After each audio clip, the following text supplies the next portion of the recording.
dear students, welcome in this video lecture. In this video lecture, we are going to focus on the next topic of inheritance and variation. Inheritance variation याच्या काही terminology आपण last लेक्चरमध्ये पाहिल्या होत्या आणि त्यामध्ये आपण एक कन्सेप्ट पाहिली होती आणि ती होती यामध्ये मोनोहायब्रिड क्रॉस. तर ह्या व्हिडिओ लेक्चरमध्ये आपण मोनोहायब्रिड क्रॉस याचं एक्झाम्पल यामध्ये स्टडी करणार आहोत. चला तर मग यामध्ये बुकमध्ये दिलेली ॲक्टिव्हिटी आपण पाहू. In this activity you can see here complete the following chart. यामध्ये दिलं आहे, खाली एक चार्ट दिला आहे आणि तो कंप्लीट करायचा आहे. Actually this is the example of monohybrid cross. हे एक्झाम्पल आहे मोनोहायब्रिड क्रॉसचं. मोनोहायब्रिड क्रॉसमध्ये काय केलं होतं पहा मेंडलेनी, एक एक कॅरेक्टर आणि त्यामध्ये कॉन्ट्रास्टिंग ट्रेड घेऊन यामध्ये क्रॉसिंग केलं होतं. म्हणजे त्यांनी काय केलं की यामध्ये जसं फॉर एक्झाम्पल इथे दिलं आहे टॉल आणि डार्क. इथे त्यांनी एक झाड घेतलं पी प्लॅन, त्यामध्ये त्यांनी घेतलं स्टेम हाईट हे कॅरेक्टर. स्टेम हाईटमध्ये त्यांना काही पी प्लांट असे मिळाले होते की जे टॉल होते आणि काही असे होते की जे डॉर्फ होते. डॉर्फ म्हणजे शॉर्ट, म्हणजे काही उंच आणि काही बुटके, असे दोन प्रकारचे जे प्लांट्स आहे त्यांनी पी प्लांटचे यामध्ये सिलेक्ट केले आणि त्यानंतर त्यांचं क्रॉसिंग केलं. क्रॉसिंग केलं म्हणजे काय केलं पहा, त्यांनी अगोदर दोन प्लांट सिलेक्ट केले. त्यांच्या चर्चच्या पाठीमागे जी जागा होती त्या जागेमध्ये त्यांनी ते सीड लावले. मग टॉल जे होतं त्याचे सीड इकडे लावले, इकडे डॉर्कचे सीड लावले. त्यानंतर ते प्लांट ज्यावेळेस मोठे झाले त्यावेळेस त्यांना बड आली. बड म्हणजे कळी, ज्या कळीचं यामध्ये फूल होणार आहे अशी यामध्ये फ्लोरल बड आल्यानंतर त्यांनी एक जे प्लांट आहे ते यामध्ये मेल म्हणून घेतलं आणि एक यामध्ये त्यांनी फिमेल म्हणून घेतलं. आता एक मेल म्हणून आणि एक फिमेल म्हणून यामध्ये चॉईस केलं. जसं इथे फॉर एक्झाम्पल टॉल दिलेला आहे, मग आपण एक समजण्यासाठी म्हणलं की टॉल त्यांनी मेल घेतलं, त्यावेळेस त्यांनी डॉर्क यामध्ये फिमेल घेतलं.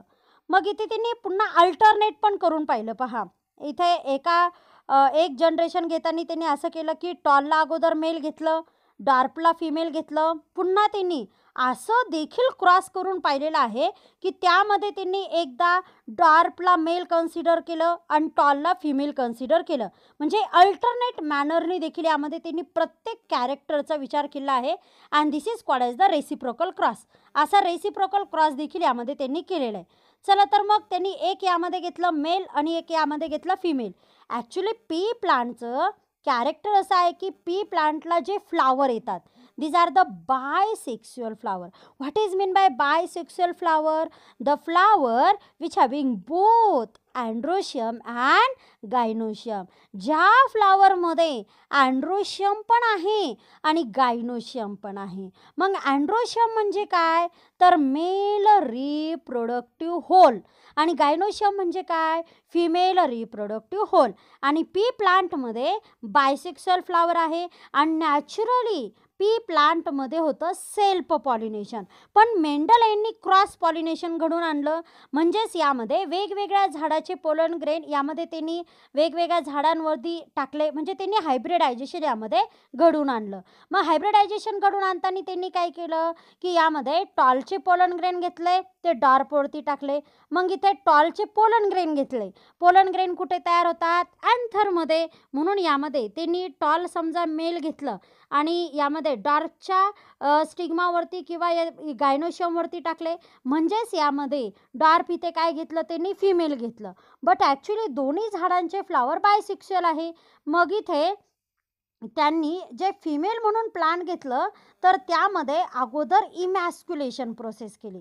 मग इमॅस्क्युलेशन म्हणजे काय तर removal of anther or stamen before anthesis. मग यांचं अँथर ब्रेक होऊन त्यातून पोलन ग्रेन बाहेर निघण्याच्या अगोदर त्यांनी ते अँथर किंवा स्टेमनच त्या फुलाच्या कळीमधून काढून टाकले. त्याला म्हणायचं आहे इमॅस्क्युलेशन.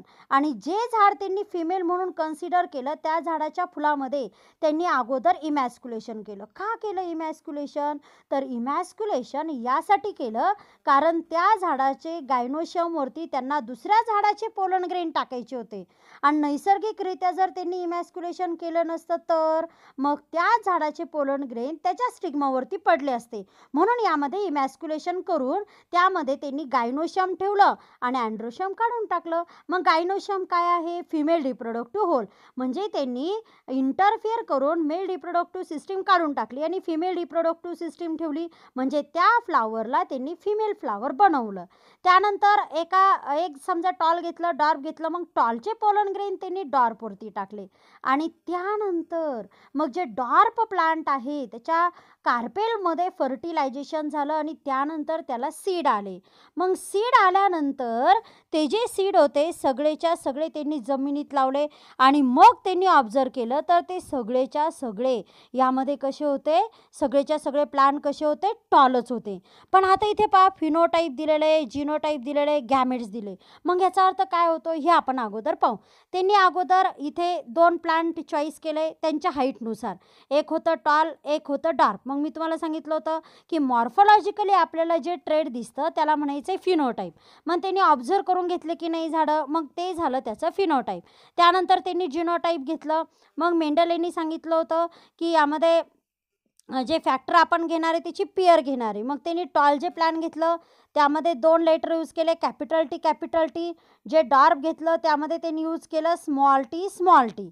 मग आता हे घेतल्यानंतर आता इथे जे टॉल प्लांट आहे त्यामध्ये त्यांनी 2 फॅक्टर घेतले, लेटरचा यूज केला, ते झाले त्याचे जिनोटाईप. त्यानंतर मग आता गॅमेट्स तयार होतील. मग आता जे कॅपिटल टी आहे समजा ते मेल आहे, मग याच्यामध्ये काय तयार होतील? पोलन ग्रेनच्या मध्ये काय असणार आहे? Mail gamete. आणि मेल गॅमेटमध्ये दोन्ही फॅक्टरपैकी एकच जाईल. त्यानंतर यामध्ये फिमेल गॅमेटमध्ये जी एम्ब्रियो सॅक आहे त्यामध्ये जी एग सेल आहे तिच्यामध्ये एकच टी असेल, म्हणजेच यामध्ये फिमेल गॅमेट म्हणजे काय? The haploid cell which produce from the diploid cell. मग दोन्ही फॅक्टरमधून एकच फॅक्टर गॅमेटमध्ये जाईल, कारण गॅमेट ही हॅप्लॉइड सेल आहे आणि 2 फॅक्टरमधून एकच फॅक्टर त्यामध्ये गेला. मग त्यानंतर ज्यावेळेस मेल गॅमेट आणि फिमेल गॅमेट एकत्र आले, मग पोलन ग्रेन ज्यावेळेस स्टिग्मावरती टाकले त्यावेळेस तिथे मेल गॅमेट आणि फिमेल गॅमेट एकत्र आले आणि एकत्र येण्याच्या प्रोसेसला इथे म्हणायचं आहे फर्टिलायझेशन. मग इथे झालं फर्टिलायझेशन झाल्यानंतर यामध्ये जे फिमेल प्लांट आहे तर त्या फिमेल प्लांटमध्ये एम्ब्रियो फॉर्म झाला. एम्ब्रियोला मराठीतून म्हणायचे भ्रूण. आणि त्यानंतर त्याला सीड आलं. मग ते जे सीड आहे त्यामध्ये एक कॅपिटल टी असणार आहे, एक स्मॉल टी असणार आहे. मग कॅपिटल टी काय कशाचा फॅक्टर आहे?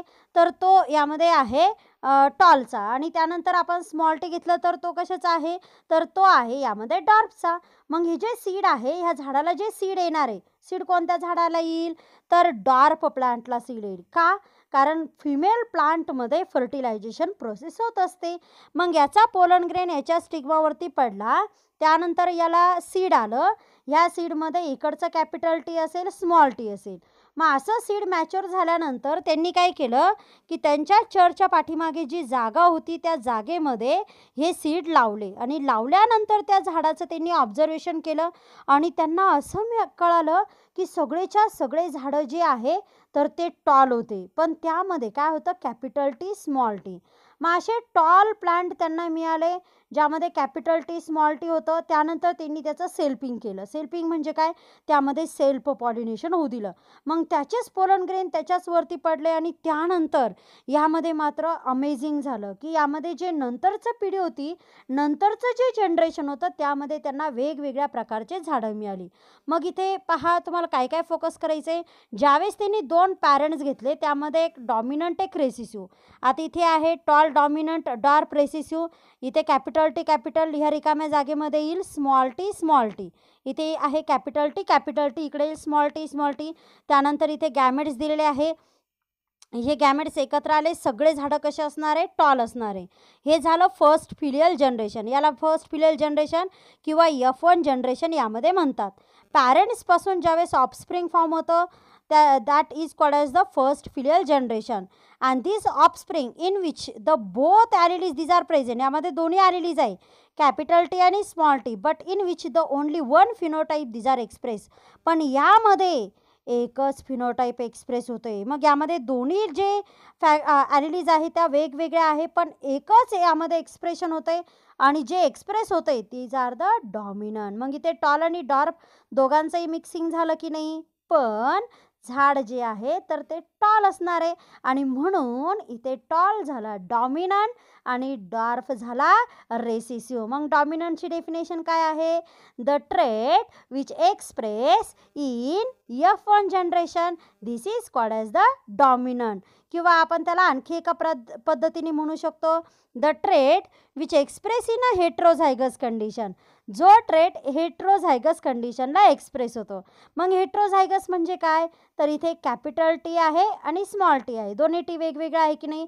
मग याला म्हणायचं आहे हेट्रोझायगस. आणि ह्या कंडिशनला जे एक्सप्रेशन दिसतं ट्रेटचं त्याला म्हणायचं आहे dominant. And the other that is the recessive. Recessive means the trait which is not expressed in F1 generation or heterozygous condition. This is called as the recessive. त्याला इथे म्हणायचं आहे रेसेसिव्ह. मग इथे डॉर्फ एक्सप्रेस झालं का? नाही. तर मग डॉर्फ काय झालं? रेसेसिव्ह. इथे काय एक्सप्रेस झालं? टॉल. म्हणून टॉलला काय म्हणायचं आहे? डॉमिनंट. इथे कंडिशन कोणती होती? हेट्रोझायगस. दोन्ही लेटर कसे होत आहे? वेगवेगळे. मग ह्या कंडिशनला जे एक्सप्रेस होत आहे ते झालं यामध्ये डॉमिनंट. चला मग इथे हे मिळालं F1 generation, first filial generation. त्यानंतर त्यांनी काय केलं? First filial generation cross with the first filial generation. त्यांच्या चर्चा पाठीमागे जी जागा होती त्यामध्ये त्यांनी ते सीड लावले जे त्यांना F1 जनरेशनमध्ये मिळाले. ते झाडं मोठे होऊ दिले. त्यानंतर त्याचे पोलन ग्रेन त्याच्या स्टिग्मावरती टाकले.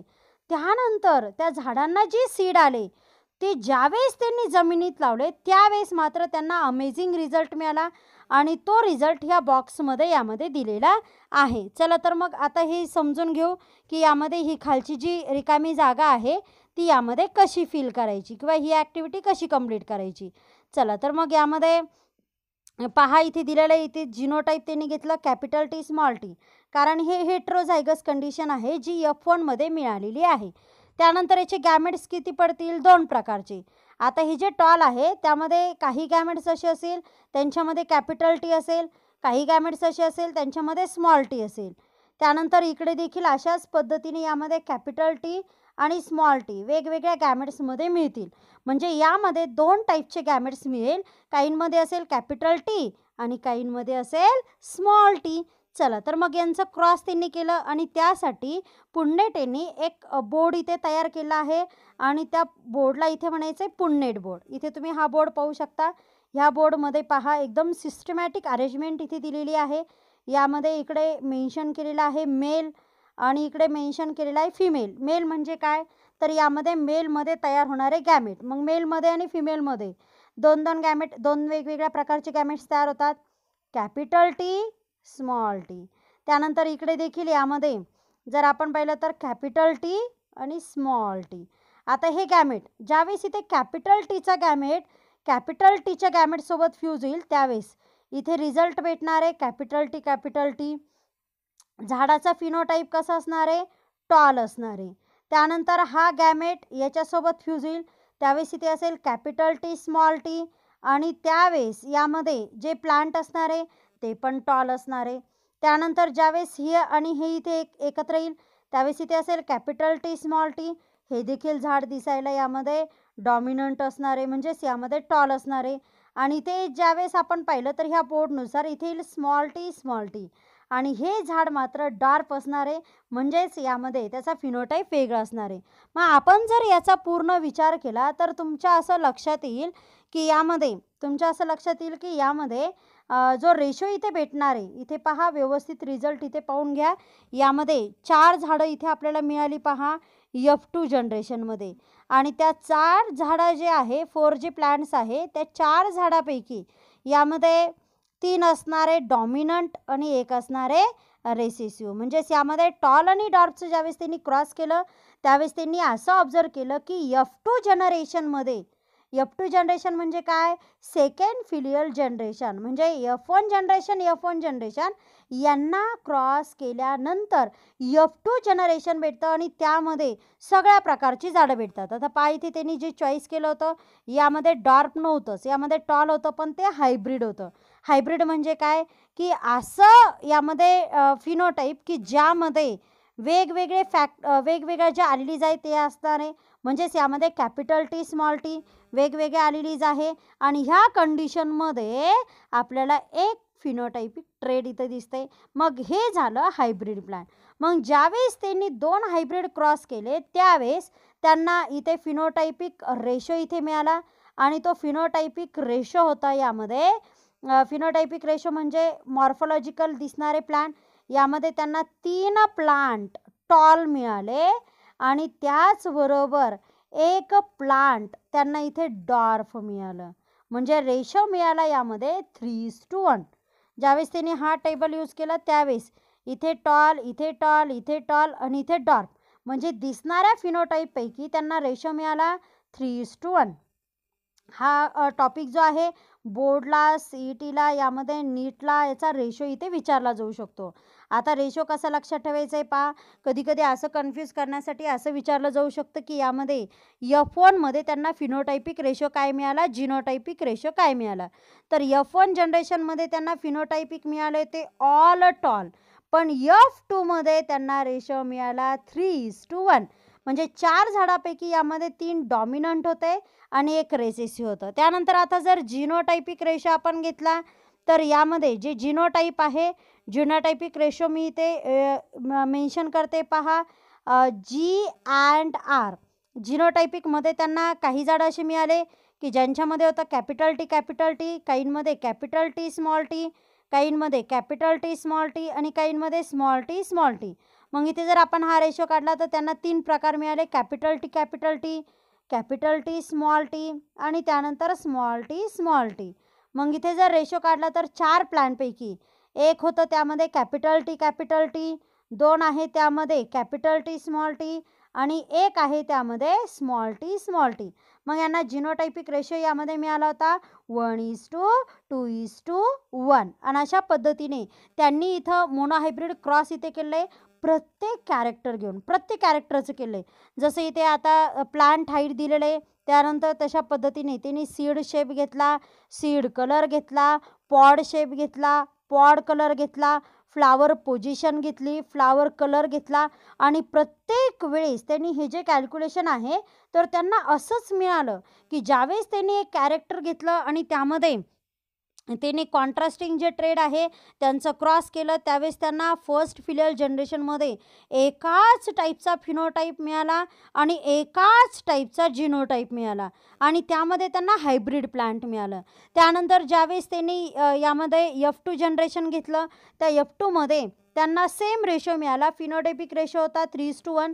त्यामध्ये 3 डॉमिनंट आणि एक रेसेसिव्ह. आणि जिनोटाईप रेशो सेम मिळाला की यामध्ये होमोझायगस जे आहे तर ते 2 कॅपिटल टी हे होमोझायगस आहे, स्मॉल टी हे होमोझायगस आहे आणि हे हेट्रोझायगस आहे. सेम त्यांना डॉमिनंट जे आहे तर ते इथे जे फॅक्टर आहे अशाच पद्धतीने त्यांना इथे हा जो जिनोटायपिक रेशो आहे 1:2:1 हा इथे F2मध्ये मिळालेला आहे. आणि अशाच पद्धतीने त्यांनी 7 कॅरेक्टर यामध्ये क्रॉस केले. आता जर आपण इथे इमॅजिन केलं की जर समजा त्यांनी सीड शेप घेतला तर टॉलच्या जागेवरती येईल राऊंड. लक्ष द्या बरं, टॉलच्या जागेवरती येईल राऊंड, त्यानंतर डॉर्फच्या जागेवरती येईल रिंकल, त्यानंतर लेटर काय येतील बरं, right. Capital R, small R. मग इथे टीच्या जागेवरती काय येईल, कॅपिटल आर. या स्मॉल टीच्या जागेवरती काय येईल, स्मॉल आर.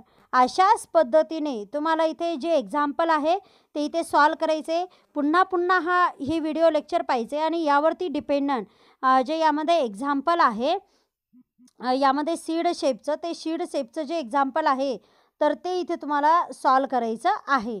आणि अशाच पद्धतीने तुम्हाला रेशो काढायचा आहे आणि ऑब्झर्व करायचं आहे की फिनोटाईप रेशो, जिनोटाईप रेशो अशाच पद्धतीने येतो का. तर तुम्हाला असं लक्षात येईल की सेम यामध्ये जिनोटाईप रेशो आणि फिनोटाईप रेशो तुम्हाला मिळेल. इथे पहा, टॉलच्या जागेवरती तुम्ही एक डॉमिनंट घ्या राऊंड, इथे घ्या रिंकल, इथे कॅपिटल टी घेतले तर इथे काय घेताल, कॅपिटल आर. इथे घेताल स्मॉल आर, इथे येईल कॅपिटल आर, इथे येईल स्मॉल आर, इथे येईल कॅपिटल आर, स्मॉल आर. इथे टॉलच्या ऐवजी काय येईल मग, राऊंड, राईट. मग इथे येईल राऊंड आणि राऊंड, पण इथे काय येईल, capital R small R, right. इथे येईल कॅपिटल आर, इथे येईल स्मॉल आर, इथे येईल कॅपिटल आर, इथे येईल स्मॉल आर.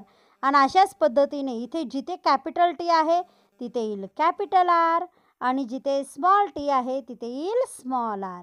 आणि त्यानंतर इथे येईल यामध्ये 1:2:1 रेशो. असं जर आलं तर तुमचं आन्सर राईट आहे.